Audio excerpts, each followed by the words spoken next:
I mean, we know how hard cricket is. You know, it's a tough sport. International sport is tough.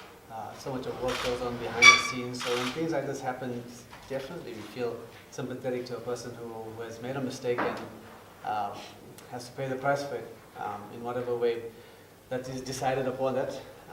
So yes, we do feel sympathetic towards the guys who have found themselves in hot water.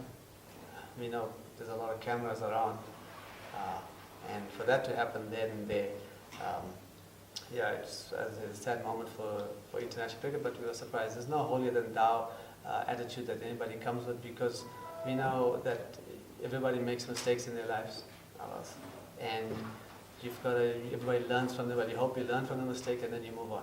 So, as you know, Stuart asked earlier, yes, I do have some sympathy for all the guys who are under the pump now, and you don't wish any difficulty on anybody, any human being in the world.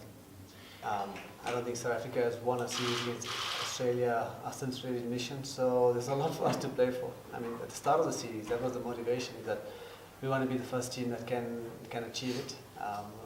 We've played relatively good cricket.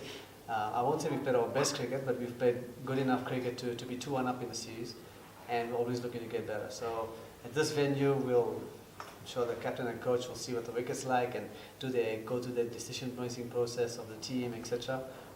But we've got to prepare because we want to win a test series. So, as I said, we haven't played our best cricket, and hopefully we can in this test match and going forward. But not having their two best players obviously puts them in a predicament. But who's to say that the guys who are coming in are going to perform better than what they were? So you should never take your eye off the ball. You know, I mean, international cricket is about affording your opponents the respect. I think that's a very, very important and crucial thing about international sport. I mean, cricket.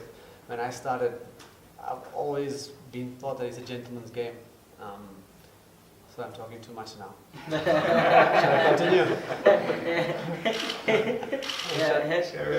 Carry on. Yeah. So Hilton Ackerman, the late Hilton Ackerman, he was a very fun coach of mine, under 19 and that type of age season.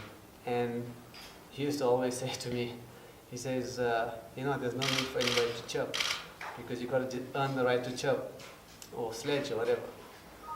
And if you earn the right to sledge, then you don't even feel the need to do it, because you've already probably achieved a certain level of skill. So that was the school that I kind of came from. So to have respect for your opponents, to respect the game, to show love to supporters and fans is a very crucial thing for us. You know, when you play cricket on the field for your country, it's an intense environment. As you know, I just gave you my sad story of my philosophy of playing on the field. But I don't say much. I try and afford as much respect as possible. I don't try and demean anybody, but I try and, for me, it's a skills-based sport. And I try and, you know, support my teammates as best as possible. What's happening on their side of the camp, I really don't want to comment too much about it. I mean, they've got their issues to deal with. It's only the way that we play our cricket that's important to us. I know when we play other opposition, you can feel the toughness on the field, and off the field, you appreciate that it was a good battle. But it's not war. I mean, it's a ridiculous thing that playing cricket on the field is like war, because if you know the realities of war, you can't equate the two. Yes, it's a tough battle of skill, but you got to have respect for each other.